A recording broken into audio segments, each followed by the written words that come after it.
तो हमने बच्चे नेफ्रॉन्स के बारे में डिस्कस कर लिया, टाइप्स ऑफ नेफ्रॉन्स के बारे में डिस्कस कर लिया। अब हम बात करेंगे यूरिन फॉर्मेशन की मैकेनिज्म के बारे में कि कैसे यूरिन का फॉर्मेशन हो रहा है। तो यहाँ पर 3 स्टेप चलते हैं बच्चे, ultra filtration, selective reabsorption and tubular secretion. एक एक करके डिस्कस करते हैं इनका मतलब क्या है और कैसे यूरिन का फॉर्मेशन हो रहा है। यूरिन फॉर्मेशन की जो मैकेनिज्म है उसका सबसे पहला स्टेप हम डिस्कस करेंगे, दैट इज अल्ट्रा फिल्ट्रेशन। अगर नेफ्रॉन के स्ट्रक्चर के बारे में बात करें बच्चे, जो मैं पहले डिस्कस कर चुका हूं, वहां पर हमने बोमन्स कैप्सूल के बारे में बात किया था। ठीक, बोमन्स कैप्सूल के साथ एसोसिएटेड जो आपकी आफरेंट आर्टरियोल, इफरेंट आर्टरियोल थी, उनके बारे में बात किया था हम लोगों ने। और यहाँ पर जो ग्लोमेरुलस बन रहा है, यहाँ पर जो ब्लड कैपिलरीज ग्लोमेरुलस जो बन रहे हैं, उनके बारे में हमने बात किया था। तो ये जो आफरेंट आर्टरियोल है, इस आफरेंट आर्टरियोल के अगर डायमीटर के बारे में बात करें तो इसका डायमीटर जो है इस इफरेंट आर्टरियोल के डायमीटर से आपको ज्यादा दिख रहा है कहीं ना कहीं, और ये जो डायमीटर का डिफरेंस है, इस डायमीटर के डिफरेंस की वजह से क्या होगा, आफरेंट आर्टरियोल से ज्यादा ब्लड आएगा और इस इफरेंट आर्टरियोल से कम ब्लड पास आउट हो रहा है। ठीक है, तो आने वाला ब्लड ज्यादा है और इधर से निकलने वाला ब्लड कम है, जिसकी वजह से ये जो कैपिलरीज हैं, जो ग्लोमेरुलस हैं, जो कैपिलरीज है, इसको देखो मैं एक सिंगल ब्लड वेसल से यहाँ पे शो कर दे रहा हूँ ताकि समझना आसान हो आपके लिए। तो ये जो आपकी कैपिलरीज है बच्चे, इन कैपिलरीज के लेवल पे क्या होगा, यहाँ पे प्रेशर जनरेट होगा। ठीक है, यहाँ पर प्रेशर जनरेट होगा। क्यों प्रेशर जनरेट हो रहा है? क्योंकि ये जो डायमीटर है ये अलग अलग है। आफरेंट आर्टरियोल का डायमीटर ज्यादा है तो ज्यादा ब्लड आ रहा है, इफरेंट आर्टरियोल डायमीटर कम है, ब्लड निकल कम रहा है तो आ रहा है ज्यादा, निकल रहा है का मतलब नेट यहाँ पर प्रेशर जनरेट हो रहा है।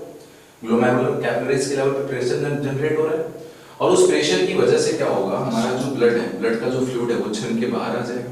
ठीक है, उस प्रेशर की वजह से फ्लूइड जो है वो छन के बाहर आ जाएगा और इसी को हम बोलते हैं ग्लोमेरुलर फिल्ट्रेशन प्रेशर। ये जो प्रेशर यहाँ पर जनरेट हुआ है बच्चे, ये जो प्रेशर जनरेट हुआ है डायमीटर में डिफरेंस की वजह से, इस प्रेशर को हम बोलते हैं ग्लोमेरुलर फिल्ट्रेशन प्रेशर, जिसकी वजह से ब्लड का जो कंटेंट है वो छन के बाहर आ गया आपके कैपिलरी से। ठीक है, अब यहाँ बाहर क्या क्या चीजें आ रही हैं, तो सर हमारे ब्लड के अंदर, हमारा जो ब्लड है, ब्लड के अंदर प्रोटीन को अगर छोड़ दें हम, आरबीसी को छोड़ दें, डब्ल्यूबीसी को छोड़ दें, प्लेटलेट को छोड़ दें और लिपिड, ठीक है, तो इनको छोड़कर हमारे ब्लड का टोटल जो प्लाज्मा है वो छन के बाहर आ जा रहा है। यहाँ पर आने के बाद क्या होगा, बाहर आने के बाद क्या होगा सर, ये हमारी बोमन्स कैप्सूल है, बोमन्स कैप्सूल की हमारी एपिथेलियम हो गई और बोमन्स कैप्सूल की जो एपिथेलियम है, इन एपिथेलियम की जो सेल्स होती हैं, एपिथेलियल जो सेल्स हैं, जिनको हम बोलते हैं पोडोसाइट, क्या बोलते हैं इनको, पोडोसाइट। तो बोमन्स कैप्सूल की जो एपिथेलियल सेल्स हैं जिनको आप पोडोसाइट बोल रहे हो, इन पोडोसाइट सेल के बीच में देख रहे हो यहाँ पर गैप प्रेजेंट होता है, माइन्यूट पोर्स पाए जाते हैं और इन पोर्स के थ्रू जो भी चीज यहाँ पर छनी है, जो भी मटेरियल यहाँ पर छन के बाहर आया है, वो टोटली कहाँ आ गया, वो चला आया यहाँ पर बोमन्स कैप्सूल के अंदर आ गया। देखिए बोमन्स कैप्सूल का जो ल्यूमेन है, ठीक है, जो कैप्सुलर स्पेस है, इस कैप्सुलर स्पेस में सारी चीजें छन के आ गई। ठीक है, और यहाँ पर इन पोर के होने की वजह से, यहाँ पर पोर के होने की वजह से ये टोटल मटेरियल जो छना है सब कुछ अंदर आ गया यहाँ पर ब्लड का, इसलिए इसको हम बोलते हैं अल्ट्रा फिल्ट्रेशन। ठीक है, जो नाम दिया ना अल्ट्रा फिल्ट्रेशन, इसलिए इसको बोल रहे हैं अल्ट्रा फिल्ट्रेशन। और इस बोमन्स कैप्सूल के अंदर, जो बोमन्स कैप्सूल का जो ल्यूमेन है, इसके अंदर ये जो फ्लूइड छनकर आया है, इस फ्लूइड को हम बोलते हैं ग्लोमेरुलर फिल्ट्रेट, ग्लोमेरुलर फिल्ट्रेट। ठीक है, तो हमने देख लिया कि ग्लोमेरुलर फिल्ट्रेट का मतलब क्या है, मतलब जो चीजें छनकर आई हैं। ग्लोमेरुलर फिल्ट्रेशन प्रेशर का बात कर लिया हम लोगों ने। ठीक है, इस ग्लोमेरुलर फिल्ट्रेशन प्रेशर को हाइड्रोस्टैटिक प्रेशर भी बोलते हैं बच्चे। This is also called hydrostatic pressure. क्यों जनरेट हो रहा है वो सारी चीजें हमने देखी। तो अभी तो मैंने बस आपको पॉजिटिव बात बताई है ना, जिसकी वजह से ये चीजें छन के बाहर आ रही हैं। यहाँ पर कुछ और प्रेशर काम करते हैं, अभी बात करते हैं उनके बारे में आगे। ये जो भी चीजें यहाँ पर छन के आई हैं, जिसको आप बोल रहे हो ग्लोमेरुलर फिल्ट्रेट, वो कहां से छन के बाहर आई है सर? तो पहले तो ये ब्लड कैपिलरी से बाहर आई, ठीक है, फिर ये बीच में यहाँ पर बेसमेंट मेम्ब्रेन है, यहाँ पर आई, तो इन्होंने क्रॉस किया, फिर इन्होंने इस बोमन्स कैप्सूल की जो एपिथेलियम है इसको क्रॉस किया, इसको क्रॉस करने के बाद ये बोमन्स कैप्सूल के ल्यूमेन में आए, यहाँ पर कैप्सुलर स्पेस में आए। तो ये जो टोटल यहाँ पर मेम्ब्रेन है जिसके थ्रू क्रॉस करते हुए ये फ्लूइड इस कैप्सुलर स्पेस में आया है, उसको हम बोलते हैं फिल्ट्रेशन मेम्ब्रेन। उसको हम क्या बोल रहे हैं? Filtration membrane. सारे क्वेश्चन है आपके लिए, तो पूछा जाएगा फिल्ट्रेशन मेम्ब्रेन में क्या क्या है, तो इसको बोलते हैं सर ये हमारी जो कैपिलरी है, कैपिलरीज की हमारी एंडोथीलियम, ठीक है, एंडोथीलियम ऑफ द कैपिलरीज जो हम अभी देख रहे हैं यहाँ पर, है ना। बेसमेंट मेम्ब्रेन आ गया आपका, और ये हमारी बॉमन्स कैप्सूल की एपिथेलियम। अभी आगे लिख लेंगे सारी चीजों को हम एक बार, है ना। तो इसको हम बोल रहे हैं फिल्ट्रेशन मेम्ब्रेन, यानी हमारा जो फिल्ट्रेट है, जो ग्लोमेरुलर फिल्ट्रेट है, वो किसके थ्रू छन के आया है, वो फिल्ट्रेशन मेम्ब्रेन से छन के आया है, ठीक है। और फिल्ट्रेशन मेम्ब्रेन में क्या क्या चीजें हैं वो हमने यहाँ पर देख लिया, 3 चीजें यहाँ पर आ रही हैं, इससे भी क्वेश्चन आपसे पूछा जाता है, ठीक है। अभी बॉमन्स कैप्सूल की जो एपिथेलियम होती है, सिंपल स्क्वेमस एपिथेलियम है, एंडोथेलियम हमारी सिंपल स्क्वेमस एपिथेलियम है, ये सारी चीजें हम पहले डिस्कस कर चुके हैं। ब्लड कैपिलरी अगर बोल दिया गया तो ब्लड कैपिलरी तो होती ही है, सिंपल स्क्वेमस एपिथेलियम होती है उनके अंदर, तो उसके बारे में अलग से जानना नहीं है आपको। तो अब बात कर लेते हैं बच्चे कौन कौन से प्रेशर यहाँ पर रोल में आ रहे हैं। देखिए, तो एक जो मेन में यहाँ पर है, जो मेन फैक्टर है इस फिल्ट्रेशन के लिए, जिसको आप बोल रहे हो ग्लोमेरुलर फिल्ट्रेशन प्रेशर, और इसी को मैंने बोला था हाइड्रोस्टैटिक प्रेशर ही बोलते हैं। इसकी अगर वैल्यू देखें बच्चे तो ये नियरली 60 से 70 mmHg का प्रेशर होता है, जिसकी वजह से ब्लड कैपिलरी से चीजें छन के बाहर आ रही हैं, ठीक है। इसके अलावा और क्या क्या यहाँ पर प्रेशर रोल में आ रहे हैं, देखिए, तो ये आपका जो ब्लड है, ये जो ब्लड है, ब्लड के अंदर के जो प्रोटीन्स हैं बच्चे, सोल्यूट है, वो क्या करेंगे, ब्लड के फ्लूइड को बांध के रखते हैं, ठीक है। याद कीजिए, सोल्यूट का काम है सॉलिड को बांधना, ठीक है, तो इन्होंने बांध के रखा हुआ है। तो इस बांध के रखने की वजह से वो इस फ्लूइड को आसानी से बाहर आने नहीं देंगे, यानी वो रेजिस्ट कर रहे हैं, इस फ्लूइड को बाहर आने से वो रेजिस्ट कर रहे हैं, और उनकी वजह से जो प्रेशर जनरेट हो रहा है that is called blood colloidal osmotic pressure. तो हमारे ब्लड के जो कोलोइडल प्रोटीन है उनकी वजह से जो प्रेशर यहाँ पर जनरेट हुआ है that is blood colloidal osmotic pressure. इसकी वैल्यू लगभग 20 से 30 mmHg होती है बच्चे, ठीक है। नेक्स्ट और क्या चीज है यहाँ पर, तो ये जो हमारा कैप्सुलर स्पेस है, इस कैप्सुलर स्पेस में पहले से ही कुछ फ्लूइड पड़ा हुआ है जो छन के आ चुका है। तो जो पहले से यहाँ पर फ्लूइड पड़ा हुआ है इस कैप्सुलर स्पेस के अंदर, वो फर्दर आने वाले फ्लूइड को रेजिस्ट करेगा, नहीं भैया रहने दो, यहाँ पर पहले से पानी भरा हुआ है, ठीक है। ऐसे में इसको याद रख सकते हैं बच्चे, ये इसको रोकेगा नहीं रहने दो, पहले से यहाँ पर पानी भरा हुआ है। तो इस फ्लूइड के, इस कैप्सुलर स्पेस में जो पहले से ही फ्लूइड है उसकी वजह से भी प्रेशर जनरेट हो रहा है, ठीक है। उसको हम बोलते हैं कैप्सुलर हाइड्रोस्टैटिक प्रेशर, इसको बोल रहे हैं कैप्सुलर हाइड्रोस्टैटिक प्रेशर। इसकी वैल्यू लगभग 10 से 20 mmHg होती है बच्चे, है ना। तो ये 3 प्रेशर यहाँ पर रोल में आ रहे हैं, जिसमें से जो मेजर फैक्टर है आपका वो है ग्लोमेरुलर फिल्ट्रेशन प्रेशर, जिसकी वजह से छन रहा है, और ये ब्लड कोलोइडल ऑस्मोटिक प्रेशर ये रोक रहा है, कैप्सुलर हाइड्रोस्टैटिक प्रेशर ये भी रोकने का काम कर रहा है ना। लेकिन अगर हम नेट देखें, नेट क्या मिलेगा आपको, तो ये 70 mmHg से आपका 70 mmHg का जो प्रेशर है ये बोल रहे हैं नहीं छानना है, फिल्ट्रेशन कराना है, और आपके जो 30 वाले और ये जो 20 वाले हैं, है ना, ये कहीं ना कहीं इसको रोक रहे हैं। लेकिन तब भी नेट यहां पर देखें तो 10 to 20 mmHg जो है वो नेट प्रेशर बनता है, जो कि सपोर्ट कर रहा है इस फिल्ट्रेशन को, है ना। उसको हम बोलते हैं नेट फिल्ट्रेशन प्रेशर, इसको हम बोल रहे हैं नेट फिल्ट्रेशन प्रेशर। और इसी ये जो नेट फिल्ट्रेशन प्रेशर है 10 to 20 mmHg का, नियरली मतलब 25 mmHg जाता है, ये है ना, नियरली वैल्यू को देखें, नियर अबाउट देखें तो इस प्रेशर की वजह से यहाँ पर ये फिल्ट्रेट छन के आ रहा है आपके कैप्सुलर स्पेस में, जिसको आप बोल रहे हैं ग्लोमेरुलर फिल्ट्रेट। अब बात समझ में आई आपको सारी, है ना। ग्लोमेरुलर फिल्ट्रेट जो छनकर आ रहा है कैप्सुलर स्पेस में, वो नेट कितने प्रेशर की वजह से आ पा रहा है 10 to 20, जनरेट कितना हो रहा है 60 to 70, लेकिन ये जो अपोज कर रहे हैं ना, इसकी वजह से नेट इतना ही प्रेशर हो रहा है। और कितना फ्लूइड यहाँ पर छन के आ रहा है, तो अगर हम देखें हमारी अगर दोनों किडनी ले लें और दोनों किडनी के जितने भी नेफ्रॉन हैं सारे नेफ्रॉन ले लो, मिलियंस ऑफ नेफ्रॉन देखे हम लोग, ठीक है। तो दोनों किडनी के सारे नेफ्रॉन अगर ले लें और उनकी इस कैप्सुलर स्पेस को अगर हम देखें तो 1 मिनट में 125 ml फ्लूइड पर मिनट वो है फिल्टर होकर आ रहा है, ठीक है।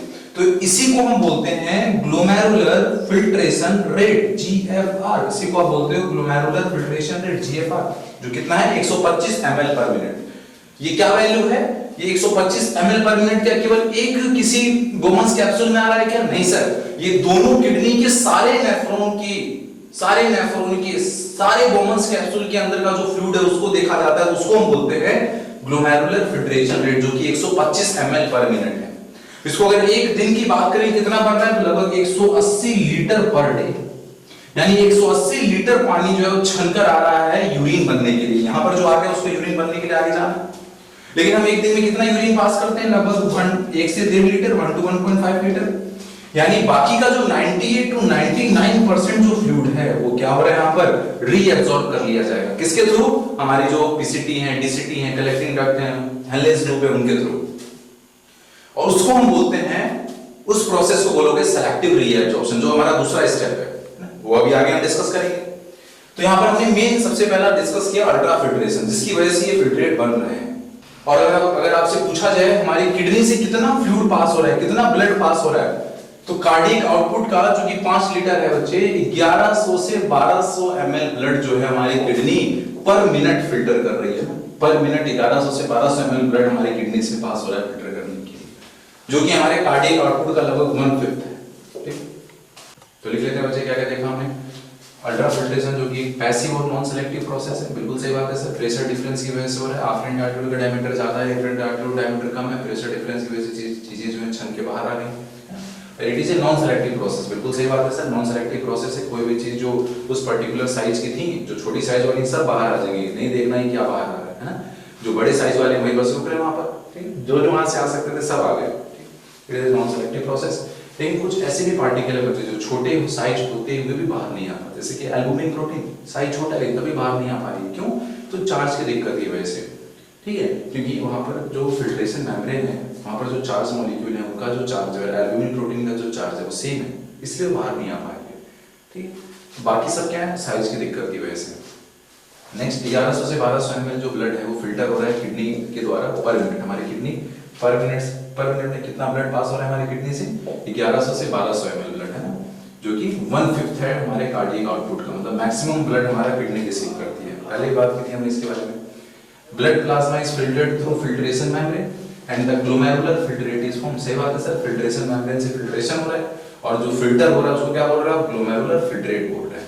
फिल्ट्रेशन मेम्ब्रेन में क्या क्या चीजें थी? तो कैपिलरी एंड कैपिलरीज की एंडोथेलियम, बेसमेंट मेम्ब्रेन और वोमन्स कैप्सूल की एपिथेलियम, बताया मैंने आपको। ठीक, इस पे क्वेश्चन भी आता है, याद रखना आपको, वैसे याद करने की जरूरत नहीं पड़ेगी।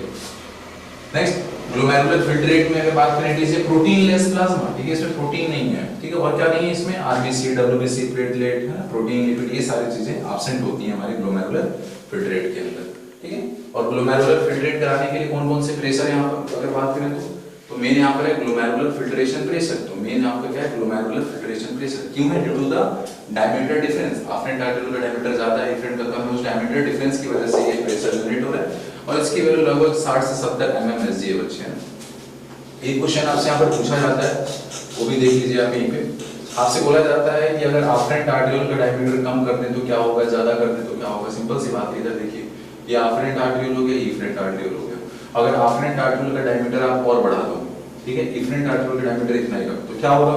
डायमीटर अगर इसका बढ़ जाएगा आफ्रेंट आर्टरियोल का, तो और ज्यादा ब्लड आएगा, निकलेगा उतना ही, मतलब कम ब्लड निकल है, ज्यादा और आ रहा है, मतलब और ज्यादा प्रेशर जनरेट होगा, और ज्यादा प्रेशर जनरेट होगा तो जीएफआर आपका बढ़ जाएगा। आ रही क्लास में? यानी अगर आफ्रेंट आर्टरियोल का डायमीटर बढ़ा देंगे तो जीएफआर बढ़ जाएगा। अच्छा, दोनों का डायमीटर बढ़ाओ, आफ्रेंट का ही बढ़ाओ और इफरेंट का ही बढ़ाओ, और सेम रेट से बढ़ाओ, जितना इसका बढ़ा रहे उतना इफरेंट का बढ़ाओ, तो उससे क्या होगा? सर कोई दिक्कत नहीं है, क्योंकि हमें यहाँ पर जो डिफरेंस है, यहाँ पर जो डिफरेंस है, डिफरेंस की वजह से यहाँ पर प्रेशर जनरेट हो रहा है। जब दोनों इक्वली बढ़ाओगे तो डिफरेंस सेम रहेगा, ठीक है, डिफरेंस सेम रहेगा तो जीएफआर जो है वो सेम रहेगी। ऐसे क्वेश्चन आपसे पूछे जाते हैं। नेक्स्ट, अगर बोलो कि आफ्रेंट आर्टरियोल का जो डायमीटर है वो मैं कम कर दूं और इफरेंट आर्टरियोल का डायमीटर मैं बढ़ा दूं, तो क्या होगा? तो सर ब्लड आएगा कम, जाएगा ज्यादा, मतलब प्रेशर यहाँ पर जनरेट ही नहीं हो पाएगा, तो जीएफआर आपका घट जाएगा। ठीक है, ऐसे क्वेश्चन आपसे पूछे जाते हैं। ठीक है, अगर आपसे बोल दिया जाए बताओ कि आफ्रेंट आर्टरियोल का डायमीटर सेम रखो, इफरेंट आर्टरियोल का डायमीटर बढ़ा दो, तो क्या होगा? तब भी जीएफआर कम हो जाएगा, क्योंकि नेट प्रेशर यहाँ पर कम लगेगा। ऐसे भी क्वेश्चन आपसे पूछे जाते हैं बच्चे। नेक्स्ट है आपका ब्लड कोलोइडल ऑस्मोटिक प्रेशर। ये किसकी वजह से हो रहा है? प्रोटीन में जो हमारी प्लाज्मा में जो प्रोटीन है उनकी वजह से ये प्रेशर जनरेट हो रहा है, और इसकी वैल्यू है 20 to 30 mm of Hg। ये भी क्या, ये रोक रहा है, रेस्ट्रिक्ट कर रहा है फिल्ट्रेशन को। नेक्स्ट है आपका capsular hydrostatic pressure. Capsular hydrostatic pressure due to capsular fluid, capsular fluid की वजह से हो रहा है 10 to 20 mm Hg, ये भी रोक रहा है। ठीक है, और नेट जब निकालोगे, जिसको आप बोल रहे हो नेट फिल्ट्रेशन प्रेशर, तो इसकी वैल्यू आ रही है लगभग 10 to 25 mm Hg। और इस नेट इफेक्टिव फिल्ट्रेशन प्रेशर की वजह से ये क्या हो रहा है? आपका जीएफआर हो रहा है। ठीक है, ग्लोमेरुलर फिल्ट्रेशन जो रेट है वो किस पे डिपेंड करेगा? आपका नेट इफेक्टिव प्रेशर पे, नेट इफेक्टिव फिल्ट्रेशन प्रेशर पे, ठीक है। और जीएफआर क्या होता है, तो it is the total amount of the glomerular filtrate filtered by all nephron, है ना, all nephron of both kidney in a minute, 1 minute के अंदर।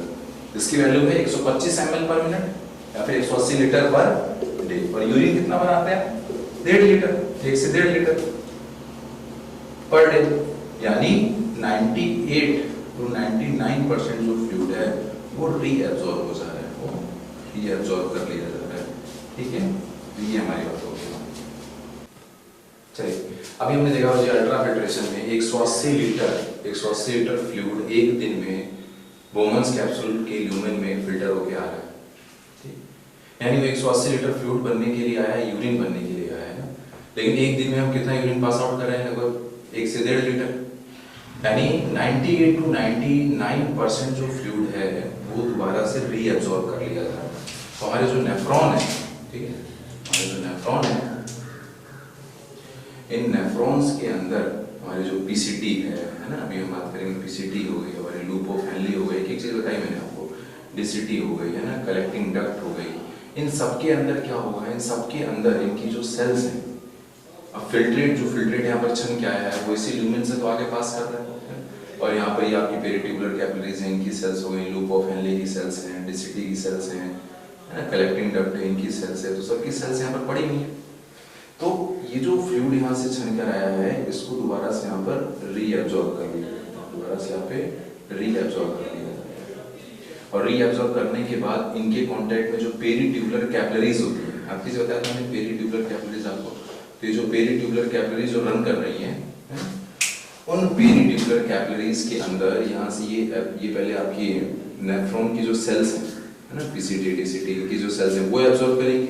वो एब्सॉर्ब करने के बाद उसको उठाकर कहाँ डाल देंगे, इन ब्लड वेसल्स के अंदर डाल देंगे। और इस तरह से दोबारा से वो जो फ्लूइड है वो हमारे ब्लड में एंटर हो गया।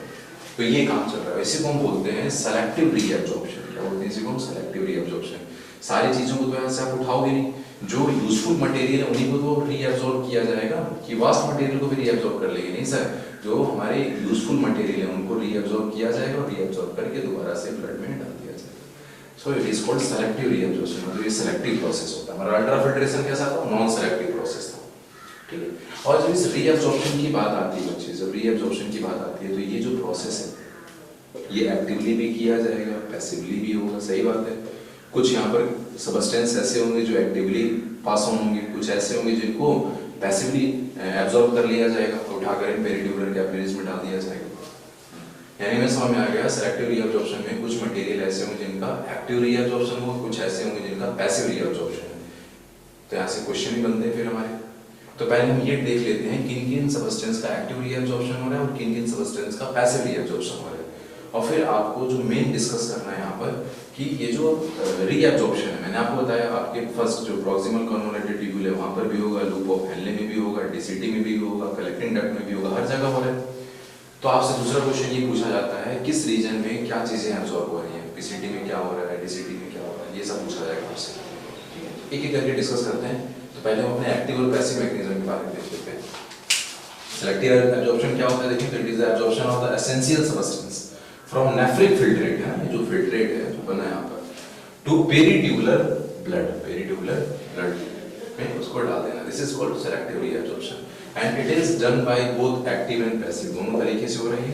एक्टिवली अगर हम बात करें तो glucose, amino acid, vitamins, fatty acid, sodium ion, potassium ion, calcium, इन सब का एक्टिव रीअब्जॉर्प्शन होता है। वहीं अगर हम वाटर, क्लोराइड और नाइट्रोजनस गैस जैसे यूरिया हो गया, इनकी बात करें तो इनका पैसिव रीअब्जॉर्प्शन हो रहा है। तो अब हमारे लिए आसान हो गया, बस इतना याद रखना है कि पैसिव रीअब्जॉर्प्शन किसका हो रहा है, एक्टिव वाला अपने आप आपको याद हो जाएगा, ठीक है। तो आपको बस इतना याद रखना है कि पैसिव किसका हो रहा है। वाटर, अच्छा वाटर का तो हर जगह पैसिव ही आना जाना होता है, वहाँ पर कोई एनर्जी खर्च नहीं होती। क्लोराइड है और नाइट्रोजनस गैस, इनका पैसिव हो रहा है, बाकी सबका एक्टिव है, ठीक है। और कहाँ पर होगा ये सर, ये तीनों जगह होगा सर, है ना। हमारे पीसीटी में भी हो रहा है, लूप ऑफ हेनले में भी हो रहा है, डीसीटी में भी हो रहा है और कलेक्टिंग डक्ट में भी रीअब्जॉर्प्शन हो रहा है आपका, ठीक है। और कितना फ्लूइड रीअब्सॉर्ब कर लिया जा रहा है इस सेलेक्टिव रीअब्सॉर्प्शन प्रोसेस के दौरान, तो सर 98 to 99% जो फ्लूइड है उसको दोबारा से रीअब्सॉर्ब कर लिया जा रहा है इस प्रोसेस में। पीसीटी की अगर बात करें तो जो हमने नेफ्रॉन के बारे में डिस्कस किया था तो हमने देखा था बच्चे पीसीटी की लाइनिंग किससे की थी हमने, brush border cuboidal epithelium. Brush border क्यों बनाया उसको, ताकि सरफेस एरिया बढ़ जाए, ताकि मैक्सिमम एब्जॉर्प्शन कर सके, ठीक है। और मैंने वहां बताया था ब्रश बॉर्डर बनाया इसलिए किया था कि मैक्सिमम एब्जॉर्प्शन हो सके, यानी जब एब्जॉर्प्शन की बारी आएगी तो मैक्सिमम एब्जॉर्प्शन कहां पर होगा, हमारे प्रॉक्सिमल कॉन्वोल्यूटेड ट्यूब्यूल के अंदर देखने को मिलेगा आपको, ठीक है। तो लगभग 60 to 70% जो टोटल फिल्ट्रेट वहां पर बना है उसका यहीं पर पीसीटी में ही एब्जॉर्ब हो जा रहा है, ठीक है। अगर हम बात करें तो 70 to 80 इंडिविजुअली देखें अगर तो 70 to 80% वाटर यहाँ पर एब्जॉर्ब हो जा रहा है, 70 to 80% इलेक्ट्रोलाइट्स रीअब्सॉर्ब हो जा रहे हैं, 90% बाइकार्बोनेट, 100% न्यूट्रिएंट्स, ठीक है, 100% न्यूट्रिएंट इन्होंने एब्जॉर्ब कर लिया। इनको पता है बहुत जरूरी चीज है, यूजफुल मटेरियल है न्यूट्रिएंट्स है ना, और ये जानते हैं दूसरे पर नहीं छोड़ने वाले हैं ना, कह रहे हैं हमारे पास एबिलिटी है ज्यादा से ज्यादा रीअब्सॉर्ब करने की, तो हम ही पूरा रख लेते हैं रीअब्सॉर्ब करके, यहीं से डाल देते हैं ब्लड में, ठीक है। तो 100% न्यूट्रिएंट यहाँ पर रीअब्सॉर्ब हो जा रहे हैं, ठीक है। Total glucose, total amino acid, total fatty acid जो भी चीजें आई हैं they are completely reabsorbed in PCT, ठीक है। कैसे होगा, तो ये मैंने बताया था glucose, amino acid, fatty acid सबका एक्टिव ट्रांसपोर्ट होता है, अभी देखा था हमने। पैसिव देखो इसीलिए आपको बस मैंने बोला पैसिव वाला याद करो, water, chloride and nitrogenous phosphate, इसको छोड़ के सब एक्टिवली जा रहे हैं, ठीक है। अब चलते हैं लूप ऑफ हेनलिंग देखते हैं वहां पर क्या कर रहे हैं। तो चलिए पीसीटी के बारे में डिस्कस कर लिया, हमने देखा पीसीटी के अंदर मैक्सिमम रीअब्जॉर्प्शन हो रहा है और वो फिल्ट्रेट पीसीटी से आपका लूप ऑफ हेनलिंग हो गया। देखिए ये हमारी बोमन्स कैप्सूल हो गई, बोमन्स कैप्सूल से जब फिल्ट्रेट नीचे उतरा तो पहले पीसीटी में इसका रीअब्जॉर्प्शन हुआ, उसके बाद ये आ जाएगा लूप ऑफ हेनलिंग के अंदर। और लूप ऑफ हेनलिंग के अंदर दो लिंक पाया जाता है, मैंने बताया डिसेंडिंग लिंक और ये इसका असेंडिंग लिंक हो गया, ठीक है। असेंडिंग लिंक में भी अगर हम बात करें तो जो इनिशियल सेगमेंट होता है उसको बोलते हैं थिन सेगमेंट और बाद में फिर आता है आपका थिक सेगमेंट। तो अब हमें यहां पर देखना है इस थिन और थिक सेगमेंट में किस तरीके से रीअब्जॉर्प्शन हो रहा है। तो इस लूप ऑफ हेनलेस का ये जो डिसेंडिंग लिंक होता है, डिसेंडिंग लिंक है ये वाटर के लिए परमीबल होता है, ठीक है, और सॉल्ट के लिए इम्परमीबल होता है। सॉल्ट के लिए क्या है, इम्परमीबल है। तो जब फिल्ट्रेट इसके डिसेंडिंग लिंक से पास होगा तो वाटर इससे बाहर निकलना स्टार्ट कर जाएगा, वाटर का यहाँ पर रीअब्जॉर्प्शन होगा, वाटर का रीअब्जॉर्प्शन हो रहा है। कैसे रीअब्जॉर्प्शन हो रहा है पता है हमारे पास, ये जो हमारे लूप ऑफ हेनलिंग की जो सेल्स हैं ये इस वाटर को रीअब्सॉर्ब करेंगे, उठाकर फिर उसको पेरिट्यूबुलर कैपिलरीज के अंदर डालते जा रही है, ठीक, वो सारी चीजें हमें पता है। रीअब्सॉर्प्शन का मतलब यही होता है ना, ये जो सेल्स हैं ये उठाएंगे, उठाकर ब्लड में डाल देंगे यहाँ पर। तो यहाँ पर ये जब फिल्ट्रेट आपके डिसेंडिंग लिंक से पास होगा तो इसका पानी निकल रहा है बाहर, और पानी जैसे जैसे निकलता चला जाएगा ये जो फिल्ट्रेट है यहाँ पर, इस फिल्ट्रेट की कंसंट्रेशन बढ़ते हुए चली जाएगी। तो जो फिल्ट्रेट हमारे कॉर्टेक्स रीजन में 300 मिली ऑस्मोमोल पर लीटर था उसकी कंसंट्रेशन नीचे जाते चली जाएगी तो 400, 500, 600 ऐसे बढ़ती चली जाएगी। क्यों कंसंट्रेशन बढ़ रही है, क्योंकि इस फिल्ट्रेट के अंदर सॉल्यूट का अमाउंट बढ़ते चला जा रहा है, क्योंकि पानी इससे बाहर जा रहा है, ठीक है। वही अगर हम बात करें ये जो बेस है, ये जो बेस है लूप ऑफ हेनले का, यहां तक पहुंचते पहुंचते बच्चे इस फिल्ट्रेट की कंसंट्रेशन हो जाती है 1200, ठीक है, 1200 मिलीमोल ऑस्मो पर लीटर है। तो यहाँ पर 1200 कंसंट्रेशन पहुंच गई इसकी। और इसका जो ये असेंडिंग लिंब है, लूप ऑफ हेनले का जो असेंडिंग लिंब है, ये वाटर के लिए इम्परमेबल होता है। ये वाटर के लिए क्या है, इम्परमेबल है। किसके लिए परमेबल होता है सर, ये सॉल्ट के लिए परमेबल होता है, सॉल्ट के लिए परमेबल है। तो जैसे जैसे ये फिल्ट्रेट आपके असेंडिंग लिंब में ऊपर चढ़ता चला जाएगा, इससे सॉल्यूट बाहर निकलते जा रहे हैं, बाहर निकलते जा रहे हैं, और इसकी कंसंट्रेशन फिर से घटती चली जाएगी, क्योंकि पानी तो उतना ही है, पानी के लिए तो परमेबल है नहीं, केवल सॉल्यूट बाहर निकल रहा है, तो कंसंट्रेशन घटती चली जाएगी, ठीक है। तो इनिशियल थिन सेगमेंट में तो ये जो सॉल्यूट का रीअब्जॉर्प्शन है, सॉल्ट का जो रीअब्जॉर्प्शन है, ये पैसिवली हो रहा है। लेकिन आपसे पूछा जाएगा इस थिक सेगमेंट में क्या हो रहा है, तो बोलोगे सर एक्टिवली हो रहा है। तो इसको याद रखने में बहुत बड़ी बात नहीं है सर, ऊपर जाकर कंसंट्रेशन कम हो चुकी है, सॉल्यूट कम हो चुकी है, अब निकालना है तो एक्टिवली निकालना पड़ेगा आपको, ऐसे याद रख लेना आपके। तो इनिशियल थिन सेगमेंट में पैसिवली रीअब्सॉर्ब होंगे और बाद में फिर आपके एक्टिवली रीअब्सॉर्ब होंगे। इस तरह ऊपर चढ़ते चला जाएगा फिल्ट्रेट और इसकी कंसंट्रेशन कम होती चली जाएगी, और फिर ये कॉर्टेक्स रीजन में पहुंचेगा तो फिर से इसकी ऑस्मोलैरिटी जो है वो 300 पहुंच जाएगी। आई बात समझ? अब हमें देखना है इसके बाद कि डीसीटी जो डिस्टल कन्वोल्यूटेड ट्यूब्यूल है, इसके अंदर किस तरह से रीअब्जॉर्प्शन हो रहा है, इसकी बात करते हैं। हमने लूप ऑफ हेनले के बारे में बात कर ली बच्चे, याद रखना है इसमें मिनिमम रीअब्जॉर्प्शन हो रहा है, ठीक है, मिनिमम रीअब्जॉर्प्शन हो रहा है। जो डिसेंडिंग लिंब है ये केवल वाटर के लिए परमेबल है, तो descending limb water reabsorb passively है ना, and so the concentration of filtrate increase करता चला जाएगा। सही बात है सर, डिसेंडिंग लिंब में वाटर जब रीअब्सॉर्ब होगा तो कंसंट्रेशन जो है वो फिल्ट्रेट की बढ़ती चली जाएगी। और जो असेंडिंग लिंब है इसमें क्या हो रहा है, असेंडिंग लिंब में क्या हो रहा है, salt reabsorb passively in their thin segment, ठीक है, इनिशियल जो है थिन सेगमेंट में क्या होगा, सॉल्ट वो पैसिवली रीअब्सॉर्ब होगा, और थिक सेगमेंट में actively in the ascending limb salt reabsorb passively in thin segment and actively in thick segment, वो हमने डिस्कस कर लिया। और ये जो बेस है लूप ऑफ हेनले का जो बेस है, यहाँ पर फिल्ट्रेट जो है ये सबसे ज्यादा हाईली कंसंट्रेटेड है, 1200 पहुंच गई यहाँ पर, है ना। At the base of the Henle's loop filtrate become hypertonic, है ना, फिल्ट्रेट कैसा हो गया, हाइपरटोनिक, 1200 इसकी ऑस्मोलैरिटी पहुंच चुकी है बच्चे, ना। और इस थिन सेगमेंट को, जो आपका असेंडिंग सेगमेंट है, इसको बोल रहे हैं डाइल्यूटिंग सेगमेंट, बिल्कुल सही बात है, क्योंकि असेंडिंग लिम्ब में जब फिल्ट्रेट ऊपर चढ़ रहा है तो इस दौरान क्या वो सॉल्यूट बाहर निकल रहा है, जिसकी वजह से इसकी कंसंट्रेशन, इस फिल्ट्रेट की कंसंट्रेशन घटती चली जा रही है। तो असेंडिंग जो सेगमेंट है इसको हमने बोला diluting segment of the nephron, है ना। लूप ऑफ हेनले के बाद नेक्स्ट जो सेगमेंट आता है that is DCT, distal convoluted tubule गया आपका। तो जो डीसीटी है, डीसीटी किस में जाकर खुल जाएगी, कलेक्टिंग डक्ट में खुल गई। तो डीसीटी का जो प्रॉक्सिमल पार्ट है और ये इसका डिस्टल पार्ट हो गया।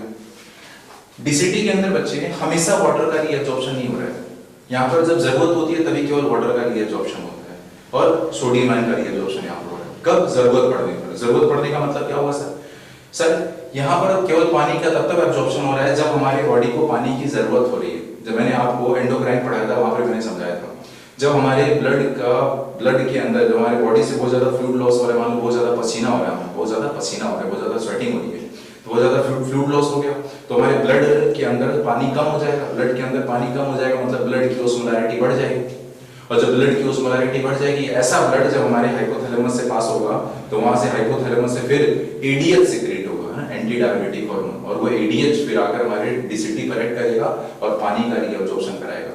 वही अगर हमें बहुत ज्यादा स्वेटिंग नहीं हो रही है, बॉडी से बहुत ज्यादा फ्लूइड लॉस नहीं हो रहा है, ठंडियों दिनों की बात करें तो उस टाइम पर क्या हो रहा है सर, उस टाइम पर हमारे ब्लड की ऑस्मोलैरिटी मेंटेन है, ठीक है। तो उस कंडीशन में हाइपोथैलेमस ना एक्टिवेट हो रहा है, ना एडीएच सिक्रेट हो रहा है, और ना ही वाटर का रीअब्जॉर्प्शन यहाँ से हो रहा है, ठीक है। और उस टाइम पर जब हमें पानी की जरूरत पड़ रही है तो बॉडी पानी की जो कमी है कहां से पूरा कर रहा है, यहाँ से बच्चे ये डीसीटी पर वो एडीएच आकर एक्ट करता है और पानी का रीअब्जॉर्प्शन होता है, ठीक है। तो ये हमें समझ में आ गया कि हमेशा ये काम नहीं होगा, ठीक है, जरूरत पड़ने पर काम होगा। कैसे हो रहा है वो मैं आपको बताता हूँ। तो अगर हम बात करें डीसीटी का, जो ये डीसीटी है आपकी, है ना, इसके पहले क्या आएगा आपका, अभी मैंने बताया था कि असेंडिंग एंड थिन लिम्ब था, फिर ये थिक सेगमेंट हो गया, उसके बाद फिर हमारा ये इस तरह से कहीं ना कहीं ये डीसीटी स्टार्ट हुई, ठीक है। तो डीसीटी के प्रॉक्सिमल पार्ट में एल्डोस्टेरोन के इफेक्ट में, एल्डोस्टेरोन के इफेक्ट पे क्या होगा, एल्डोस्टेरोन यहाँ पर एक्ट करेगा प्रॉक्सिमल पार्ट से, और यहाँ से सोडियम का रीअब्जॉर्प्शन किया जाएगा, सोडियम एनिमल्स। और सोडियम का रीअब्जॉर्प्शन कैसा होगा सर, ये एक्टिव होगा, पहले ही पढ़ चुके हैं हम लोग, एक्टिव किस चीज का हो रहा है, पैसिव किस चीज का हो रहा है। तो प्रॉक्सिमल सेगमेंट में एल्डोस्टेरोन के इफेक्ट में क्या होगा, सोडियम का एक्टिव रीअब्जॉर्प्शन यहाँ से हो रहा है। और इसका जो डिस्टल सेगमेंट है यहाँ पर एडीएच के इफेक्ट से, ड्यू टू एडीएच अगर एक्ट करेगा यहाँ पर और पानी रीअब्सॉर्ब कराएगा, यहाँ से पानी रीअब्सॉर्ब कराएगा। और कैसे कराएगा, पानी का तो रीअब्सॉर्प्शन सर पैसिव ही होता है, पहले पढ़ चुके हैं, ठीक है। और ये कब होगा, जरूरत पड़ने पर होगा, हमेशा नहीं हो रहा है। तो इसको बोलते हैं कंडीशनल रीअब्सॉर्प्शन, ठीक है। तो इसे बोल रहे हैं सर कि कंडीशनल रीअब्सॉर्प्शन हो रहा है हमारे डीसीटी के अंदर, हमेशा हमें कंडीशनल रीअब्सॉर्प्शन देखने को मिलता है, मतलब हमेशा नहीं हो रहा है, जरूरत पड़ने पर हो रहा है। तो एक बात है ये आपको याद रखनी है कि डीसीटी के अंदर कंडीशनल रीअब्सॉर्प्शन होता है। इसलिए तो याद कीजिए, इसलिए मैंने बोला था कि यहाँ पर हमें ब्रश बॉर्डर एपिथेलियम लगाने की जरूरत नहीं है, सिंपल क्यूबोइडल एपिथेलियम लगाई दिया आपने, क्योंकि यहाँ पर बहुत ज्यादा रीअब्सॉर्प्शन नहीं होना है, जरूरत पड़ने पर वाटर का रीअब्सॉर्प्शन हो रहा है, ठीक है। तो बोला डीसीटी के अंदर क्या हो रहा है, conditional reabsorption of water and salt, ठीक है। अभी हमने देखा कंडीशनल, जरूरत पड़ने पर ही हो रहा है ना, अगर in the DCT and small amount of the bicarbonate is also reabsorb, ठीक है। इसके साथ साथ सॉल्ट एंड वाटर के साथ साथ स्मॉल अमाउंट ऑफ बाइकार्बोनेट भी यहाँ से रीअब्सॉर्ब हो रहा है, ठीक है। इन प्रॉक्सिमल पार्ट में क्या होगा, of the DCT salt is reabsorbed actively in the presence of aldosterone, aldosterone के इफेक्ट में salt reabsorb हो रहा है actively। और distal part में क्या हो रहा है, water is reabsorbed passively due to ADH के इफेक्ट में water passively reabsorb हो रहा है। और ये जो reabsorption है आपका, this is called facultative reabsorption, इसको हमने बोला facultative reabsorption। तो आपसे जो मेन याद करने वाला बात है यहाँ पर पॉइंट हो गई कि हमारे DCT के अंदर कंडीशनल reabsorption होता है, ठीक है। नेक्स्ट आप देख लेते हैं बच्चे कलेक्टिंग डक्ट में क्या क्या reabsorb हो रहा है, तो इसको अपने एनसीईआरटी के डायग्राम से देख लेते हैं। ये हमारी हो गई कलेक्टिंग डक्ट, और कलेक्टिंग डक्ट के अंदर आप देख रहे हैं कि यहाँ से पानी का रीअब्जॉर्प्शन दिखाया गया है, ठीक है। और स्मॉल अमाउंट ऑफ यूरिया भी यहाँ से रीअब्सॉर्ब हो रही है। तो बोला जाता है कलेक्टिंग डक्ट के अंदर large amount of water is reabsorb, ठीक है, large amount of water is reabsorb. इसको दूसरी तरह से और कैसे हम जान सकते हैं, जो यूरिन पास हो रहा है, यूरिन देखिए, ये जो है ये पूरा का पूरा हिस्सा कहीं ना कहीं मेडुला का हिस्सा है, और कलेक्टिंग डक्ट जाकर खुल जाते हैं डक्ट ऑफ बैलिनी में, डक्ट ऑफ बैलिनी जाकर खुल जाएगा रीनल पैपिला, रीनल पैपिला से माइनर कैलिक्स, मेजर कैलिक्स, फिर रीनल पेल्विस, वो सारी चीजें मैंने आपसे डिस्कस कर ली हैं, ठीक है। तो ये जो आपका कलेक्टिंग डक्ट है, कलेक्टिंग डक्ट का जो इनिशियल पोर्शन, जो कॉर्टेक्स वाला पोर्शन है, उसकी ओस्मोलैरिटी क्या है, कम है। आगे बढ़ते चले जाएंगे ओस्मोलैरिटी बढ़ती चलेगी। ओस्मोलैरिटी क्यों बढ़ती चलेगी, क्योंकि उसमें से पानी निकलता चला गया। तो कलेक्टिंग डक्ट के अंदर large amount of water is reabsorb, ठीक है। पूछा जाए सबसे ज्यादा पानी कहां से रीएब्सॉर्ब होगा, तो बोल देना पीसीटी से। Second largest amount of water is reabsorb from, तो कहना सेकंड नंबर पे सबसे ज्यादा पानी आपके कलेक्टिंग डक्ट से रीएब्सॉर्ब हो रहा है, ठीक है। पानी के रीएब्सॉर्ब होने की वजह से जो एक फ्लूइड नीचे की तरफ बढ़ रहा है, तो इसका कंसंट्रेशन बढ़ते चला जा रहा है, और मेडुला रीजन में आते आते भाई इसकी 1200 ओस्मोलैरिटी हो गई, ठीक है। और यूरिन कौन सा है सर, यही तो यूरिन बन रहा है, नीचे बढ़ते चला, यही तो यूरिन है आपका। कलेक्टिंग डक्ट किसमें जाकर खुल जाती है, डक्ट ऑफ बैलिनी। डक्ट ऑफ बैलिनी देखिए कहीं ना कहीं आपका मेडुला वाला हिस्सा ऐसे बता दें, मेडुला वाला हिस्सा ऐसे खुल जाएगा, ठीक। फिर ये जाकर किसमें खुल जाएंगे, आपकी डक्ट ऑफ बैलिनी में, फिर रीनल पैपिला, फिर वहां से माइनर कैलिक्स, मेजर कैलिक्स, फिर रीनल पैलिक्स, तो सब कुछ हम नीचे ऐसे आने वाला है, ठीक है। तो हमारा जो यूरिन है, यूरिन यानी जो पास हो रहा है, उसकी ओस्मोलैरिटी कितनी है, लगभग 1200 है ना। और बनाया था कहां पर, बनाया था सर ग्लोमेरुलर फिल्ट्रेट, यहां पर हमने, और यहां पर इसकी ओस्मोलैरिटी कितनी थी, 300। तो हम देख रहे हैं जो यूरिन पास कर रहे हैं हाईली कंसंट्रेटेड है कहीं ना कहीं, और कितना कंसंट्रेटेड है, 300 से 1200 हो गया ना, 300 से 1200, 4 टाइम कंसंट्रेटेड यूरिन। तो बोला जाता है हम जो यूरिन पास करते हैं वो 4 गुना कंसंट्रेटेड होता है, ठीक है। और क्यों हो रहा है कंसंट्रेटेड, वो हमने देख लिया। यहाँ पर मेन आपका कलेक्टिंग डक्ट जो है ज्यादा पानी रीअब्सॉर्ब करके उसको हाईली कंसंट्रेटेड बनाता हुआ चला जा रहा है, ठीक है। और कलेक्टिंग डक्ट की डिस्टल पोर्शन से यूरिया रीअब्सॉर्ब हो रही है, कहां पे आ रही है रीअब्सॉर्ब हो गया सर, वो मेडुला रीजन में छोड़ दिया जा रहा है यूरिया को, ठीक है। और इस मेडुला रीजन से यूरिया जो है वो कहां एंटर कर जा रही है, ग्लोमेरुलर फिल्ट्रेट के अंदर। और कहां से एंटर करेगी सर, जो थिन सेगमेंट है ना, असेंडिंग लिम्ब का जो थिन सेगमेंट है, इसी थिन सेगमेंट के थ्रू ये ग्लोमेरुलर फिल्ट्रेट के अंदर यूरिया को एंटर करा दिया गया, ठीक है। फिर से आप यहां पर आ गए, तो ये हमने देख लिया कि कलेक्टिंग डक्ट में क्या क्या होने वाला है। क्या बच्चे, कलेक्टिंग डक्ट में large amount of water is reabsorbed and some amount of urea is also reabsorbed, सही बात है, देखिए हमने यहाँ पे। and in the presence of ADH more amount of water is reabsorbed, ADH के प्रेजेंस में और भी ज्यादा पानी reabsorb होता है। और ADH कब सेक्रेट होगा, जब बॉडी को पानी की जरूरत है, तो ज्यादा से ज्यादा पानी reabsorb करना ही पड़ेगा, यानी यूरिन हाईली कंसंट्रेटेड फिर पास होगा, ठीक है। यानी जब आप देखें अगर हम कम पानी पीते हैं तो जो यूरिन है वो हाईली कंसंट्रेटेड पास हो रहा है, ठीक है। और जब हम पानी ज्यादा पी रहे हैं तो यूरिन भी है डाइल्यूट यूरिन पास हो रहा है, वही सारी बातें यहाँ पर। वहां पर एडीएच सीक्रेट हो रहा है पानी कम होने की वजह से, जो कि पानी का रीअब्जॉर्प्शन ज्यादा करा रहा है। तो in the presence of ADH more amount of water is reabsorbed in collecting duct, so generally hypertonic urine is pass, generally hypertonic urine pass हो रहा है यहां से। And urea is reabsorbed into medulla, देखा हम लोगों ने मेडुला के अंदर एंटर कराया था यूरिया को by the distal part of the collecting duct. कैसे, पैसिवली बताया मैंने आपको, ठीक है।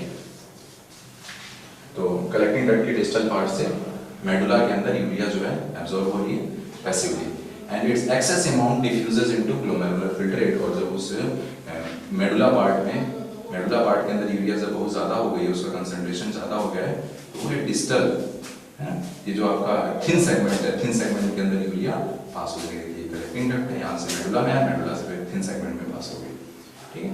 और ह्यूमन की बात करें, मैंने बताया था ह्यूमन जो है 4 टाइम कंसंट्रेटेड यूरिन पास कर रहा है। ह्यूमन प्रोड्यूसेस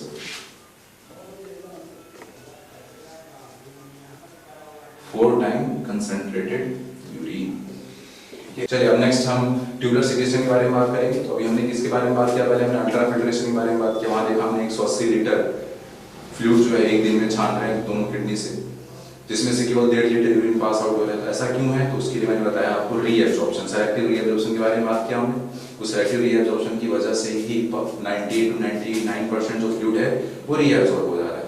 तो जो थर्ड स्टेप है यूरिन फॉर्मेशन का, दैट इज ट्यूबुलर सिक्रेशन। यहाँ पर क्या होने वाला है, हमारी जो ये रीनल ट्यूब्यूल्स हैं, हमारी पीसीटी हो गई, लोकोफेनले हो गए, ये आपकी डीसीटी हो गई, कलेक्टिंग डक्ट हो गए, इनके पैरेलली कौन रन कर रही है, आपकी पेरीट्यूबुलर कैपिलरीज रन कर रही हैं। और इन पेरीट्यूबुलर कैपिलरीज के अंदर का जो फ्लूइड है, ठीक है, यहाँ का इनका जो फ्लूइड है, इनके अंदर का जो वॉस्ट मटेरियल है, ये क्या करते हैं, इनका जो वॉस्ट मटेरियल है ये सीक्रेट कर देती है किसके अंदर, हमारी रीनल ट्यूब्यूल की सेल्स के अंदर, रीनल ट्यूब्यूल की सेल्स के अंदर, ठीक है, सीक्रेट कर दिएगा।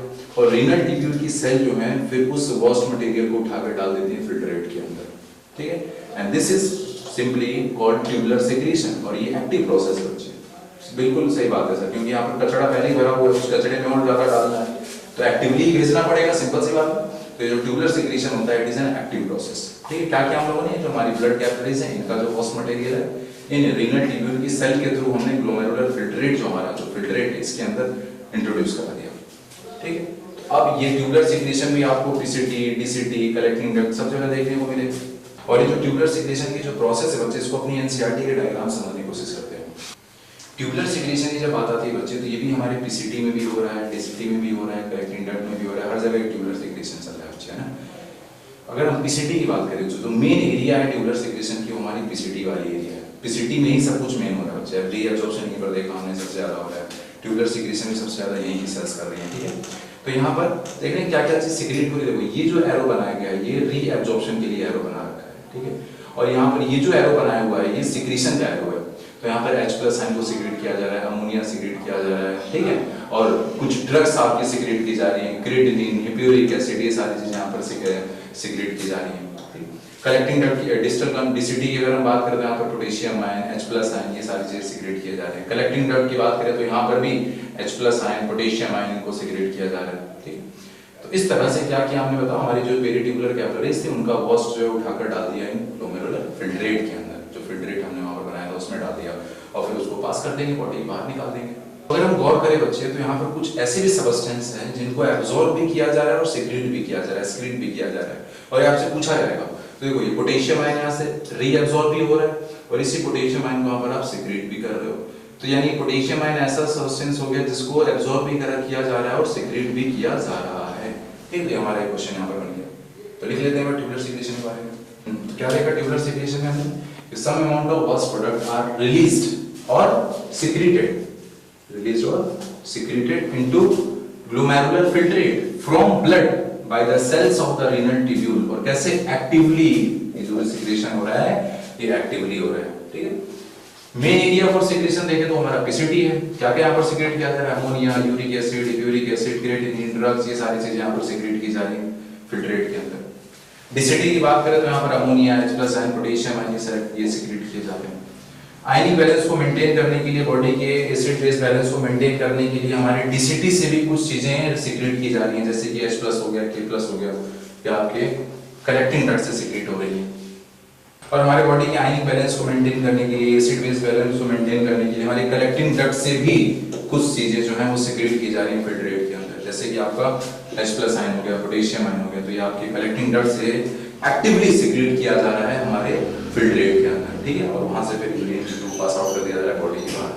तो इस ट्यूबुलर सिक्रेशन में आपने देखा बच्चे कि हमने डायरेक्टली ये जो हमारे रीनल ट्यूब्यूल्स हैं इन रीनल ट्यूब्यूल्स के अंदर हम डायरेक्टली क्या कर रहे हैं, ब्लड से, ब्लड कैपिलरीज है, इन ब्लड का जो भी वास्ट मटेरियल है डायरेक्ट इन रीनल ट्यूब्यूल्स के अंदर डाल दे रहे हैं। हमारी ये जो रीनल ट्यूब की जो सेल्स हैं इनके थ्रू, ठीक है, एक्टिवली इसके अंदर हम लोग सिक्रेट कर दे रहे हैं। तो कुछ ऐसे भी एनिमल है बच्चे जैसे कि आपके डेजर्ट एम्फीबियंस हो गए, है ना, जो डेजर्ट एम्फीबियंस हैं। ठीक है, कुछ मैरीन बोनी फिशेस हैं, मैरीन बोनी फिशेस हैं, इनके अंदर, मैरीन बोनी फिशेस के अंदर कुछ डेजर्ट एम्फीबियंस जो हैं उनके अंदर बच्चे ग्लोमेरुलस होता ही नहीं है, उनके पास ग्लोमेरुलस है ही नहीं। तो ग्लोमेरुलस नहीं है यानी उनके अंदर अल्ट्रा फिल्ट्रेशन नाम की जो चीज है, जो सबसे पहला स्टेप है, जो मेन स्टेप है आपका, अल्ट्रा फिल्ट्रेशन ही नहीं हो रहा है इनके पास, ग्लोमेरुलस ही नहीं है यहाँ पर, तो ये अल्ट्रा फिल्ट्रेशन ही नहीं हो रहा है यहाँ पर। तो इनके अंदर कैसे यूरिन फॉर्मेशन हो रहा है, तो इनके अंदर ये केवल ट्यूबुलर सिक्रीशन जो है ये डायरेक्टली ब्लड वेसल से डायरेक्टली इन ट्यूब्स के अंदर, ठीक है, जो आपके रीनल ट्यूब्यूल्स हैं इन रीनल ट्यूब्यूल्स के अंदर ब्लड से डायरेक्टली जो भी वॉस्ट मटेरियल का जो सिक्रीशन है, जिसको आप ट्यूबुलर सिक्रीशन बोल रहे हो, इन डेजर्ट एम्फीबियन और मैराइन बोनी फिशेस के अंदर यूरिन फॉर्मेशन का केवल सिंगल एक ही तरीका है, दैट इज ट्यूबुलर सिक्रीशन।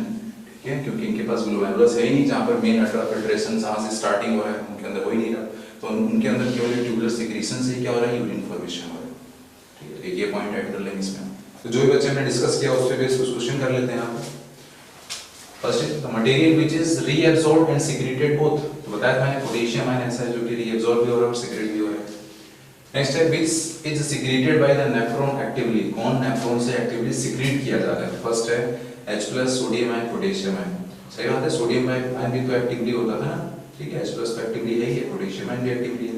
लेकिन याद रखिए बच्चे ये सोडियम आयन सिक्रीट नहीं हो रहा है, केवल रीअब्सॉर्ब होता है ये। Next is sodium ion, urea, potassium ion.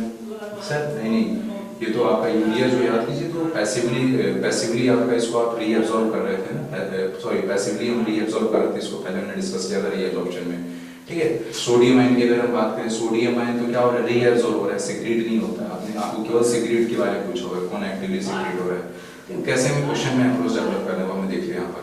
Third आपका देखिए यहाँ पर H+ है, पोटेशियम है, अमोनिया। हाँ सर, ये तीनों अभी हमने डिस्कस किया है जो कि एक्टिवली सिक्रीट किए जाते हैं। फिर देखो सोडियम आयन आ गया, इसमें सोडियम आयन सिक्रीट नहीं होता, केवल ये रीअब्सॉर्ब होता है, ठीक है, तो ये भी नहीं होगा यहाँ पर। ये थर्ड ऑप्शन हो जाएगा। ये तीनों हैं जो कि एक्टिवली सिक्रीट किए जा रहे हैं नेफ्रॉन से। नेक्स्ट आपका which is reabsorbed by the nephron actively, कौन सा इसमें रीअब्सॉर्ब हो रहा है और एक्टिवली रीअब्सॉर्ब हो रहा है वो बताना है आपको, ठीक है। यहाँ पर ग्लूकोज है, H+ है, रीअब्सॉर्ब हो रहा था क्या, नहीं सर सिक्रीट हो रहा था ये, है ना। H2O यूरिया, सर H2O लेकिन क्या ये पैसिवली रीअब्सॉर्ब होता है, एक्टिवली पूछा गया आपसे। सोडियम आयन और वाटर, फिर वाटर आ गया, पैसिवली रीअब्सॉर्ब होता है। सोडियम आयन और अमीनो एसिड, ये सही है सर, ये जो है दोनों ये एक्टिवली रीअब्सॉर्ब होते हैं, ठीक है। तो ऐसे भी क्वेश्चन पूछे जाते हैं बच्चे आपसे।